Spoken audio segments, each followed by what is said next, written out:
The following video is made from 100% organic kale, sustainably sourced from Mulberry's Organic Farms.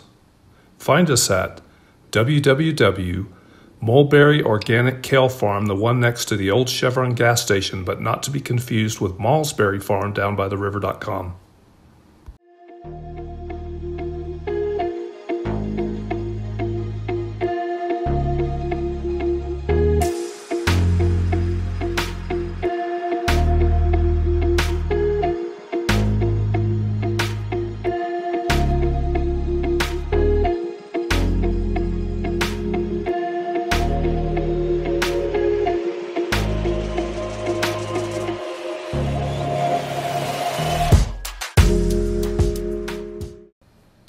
Hey YouTubers, Jason here from Jason's 310. I get asked all the time, what does it cost to own and operate a Cessna 310? People are always asking me that question, and what is your hourly operating costs? A big one I get asked all the time is, what does it cost to annual a 310 or a Twin Cessna? Even more relevant recently is, has your insurance gone up? And more importantly, what do you do to lower your costs? I mean, there's not a lot, but there are a few things you can do, which we'll discuss. So let's talk about annual inspection costs, because this is kind of a big aspect of owning a 310. I'd say fuel and your maintenance are the two biggest things. So I've owned two 310s now. If you're familiar with my channel, I owned a 1973 10 about a decade ago, and my first generation of videos are from that airplane. I went through 4 annuals. Unfortunately, I don't have the data from the last year, but my first 2 annuals in 2009, 2010, those were a little over $10,000, $10,791 and $10,361. Those were kind of catch-up annuals, if you will, where I had to catch up on maintenance on the airplane. Then this airplane, it's been through 1 annual. It's a 1974 Cessna 310Q, and my annual this year was just shy of $9,000. From speaking to many people, and I belong to a type club and owners organization, the general consensus among most 310 owners is an annual inspection will cost about $7,500 on average. That's a good estimate. So the actual inspection part of it is probably $4,000 or $5,000, but there's always parts and deferred maintenance and squawks and things like that. And that value, the little asterisk there denotes that value is applicable once your kind of catch-up maintenance is complete.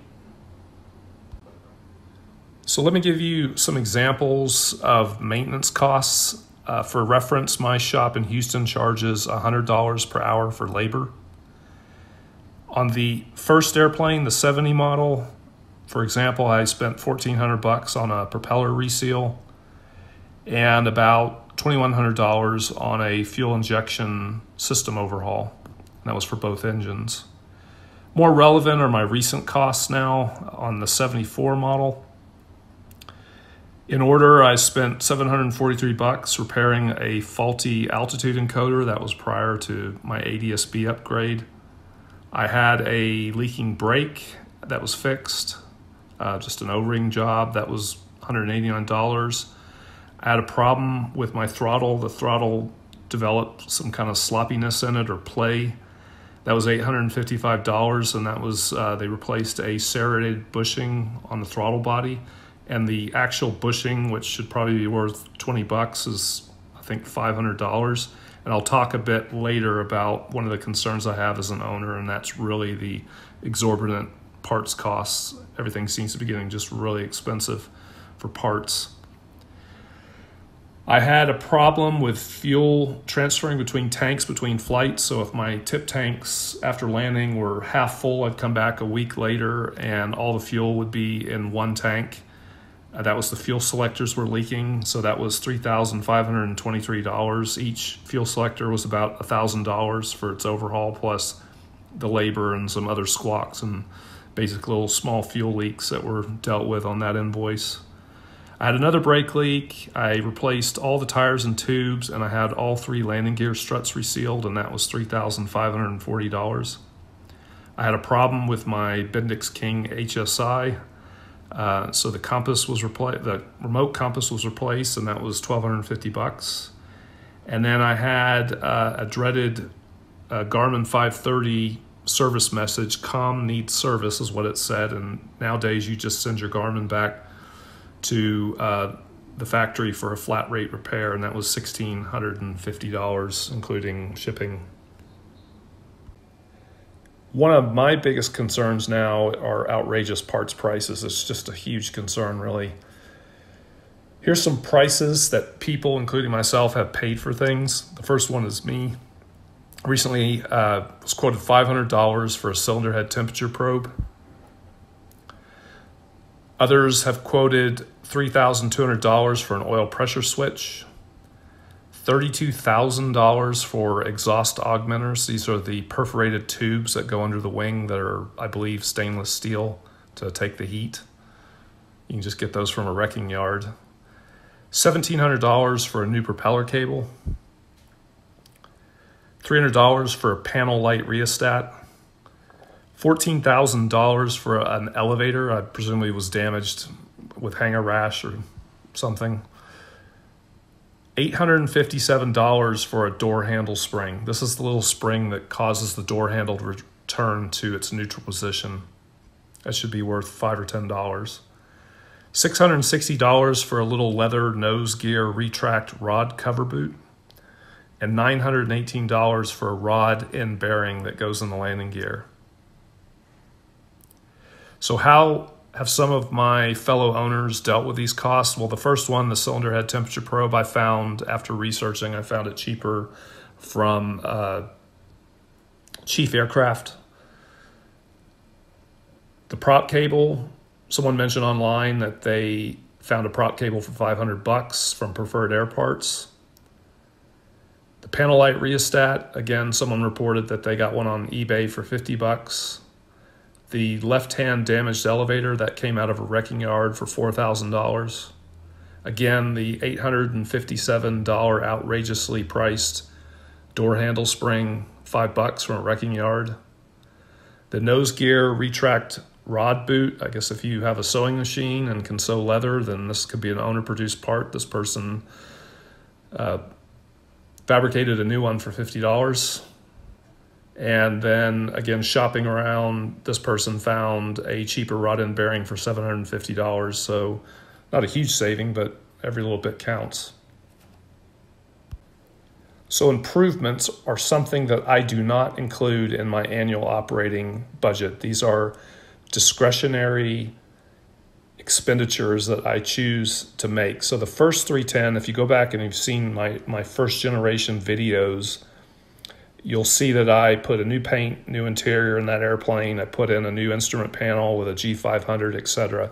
So these are some of the costs. They're about a decade old now, but these are the costs for that airplane. My new interior in 2009 was $12,100. Went to the avionics shop twice. The first year in 2009, spent $23,546 on a GNS 530 and a new audio panel, plus some other repairs. The next year, 2010, that was the big upgrade. I spent $65,172 on a Garmin G500, a new S-Tech autopilot, and a new instrument panel, new lights, etc. And then in 2010, I also spent $22,000 on a new paint job. This airplane, I'm not planning at this point in doing that much work to it. It's a 1974 310Q. It's in pretty good shape. I did replace the heater, so I have a new AD heater. The labor plus doing some new fuel lines for that was $10,000. And I know that sounds like a lot, but you basically have a fire going on in front of your feet inside a little metal tube. So I think it's worth getting your heater either replaced or completely overhauled. I also had a Garmin G5 installed, and that included moving a few instruments around and doing some minor squawks. That was $5,538. And then my ADS-B in and out was about $6,500. So let's look at my yearly summaries. The first 4 rows are from the previous airplane, and they're about a decade out of date now, but I think they're generally pretty valid numbers. And then the last row is from this new airplane, the 74 model. Over through the top there, I've got, so it's the year, the hours flown that year, the average fuel price, dollars per gallon, the total maintenance spent, including the annual, and that's parts and everything, my annual insurance cost, the total annual spend, and then the total cost per hour. And I really, to be honest, I don't think the cost per hour is a great metric because it depends on how many hours you fly. And we'll see here in a minute that the hours I flew, the years I flew less hours, the cost was higher. It's really the total annual spend number that I'm really the most interested in showing you.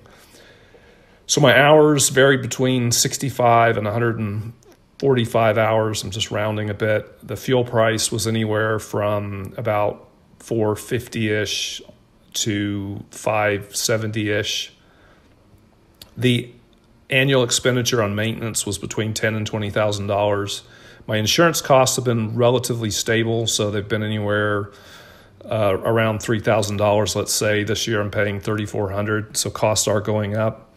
I've got 32 years of experience flying, 3,500 hours commercial instrument. So the total annual spend has been around, I'm going to discount 2008 because I just bought the airplane mid-year, but I'm going to say the total annual spend has been around $30,000 to $35,000. So I present to you a suggested annual budget for a Cessna 310 for 100 hours per year. So the fixed costs are your insurance and your hangar. Obviously, these will vary based on your individual situation, but $3,500 a year for insurance I think is a good budgetary figure for your average pilot with some experience, insurable in a twin. And then hangar, I pay $500 a month, so that's what I've put down on here. If you live in an air park, it might be $0. The variable costs, fuel at $4.65 a gallon, which is the average I'm paying this year, is about $105 per hour for a total annual expenditure of $10,500 on fuel. Oil for 2 oil changes, one every 50 hours, and then just replenishing normal consumption is approximately $500. The annual inspection, $7,500, the figure I mentioned earlier. And then I would put, me personally, about $5,000 a year for other maintenance. And the annual inspection cost and the other maintenance, that includes parts as well. So that's your parts and labor. So the grand total is about $33,000 a year or $330 per hour, but somewhere $30,000 to $35,000 a year is what I would budget. So how do you lower your operating costs? Be proactive with eBay, looking for parts. Look online as much as you can. Try to save money, but the most important thing is join your type club. For Twin Cessnas, it's the Twin Cessna Flyer at www.twincessna.org. They have a forum for technical support. They have Tony Saxton, who is the all-powerful Twin Cessna guru. He knows everything about these airplanes, and you can email him directly, and he will reply with advice. And then there's a monthly magazine, which is fantastic. That's run by Bob Thomason right now, and he's really putting a lot of effort into the organization. In summary, if you can stomach $30,000 to $35,000 per year for an operating budget, and you have adequate financial reserves and or credit to cover any unforeseen maintenance, overhauls, etc., then you should be a content Cessna 310 owner. And of course, if you have cheaper hangarage, you live on an air park, and you can get involved in all your own maintenance, then that figure will be way lower. It'd be probably sub $20,000 a year if you can do a lot of your own maintenance. So that's it. That's what it costs to own a 310. And we'd love to see more owners of these fantastic airplanes. So please email me or message me down below if you have any other questions about ownership. And we'll see you on the next video. Take care, y'all.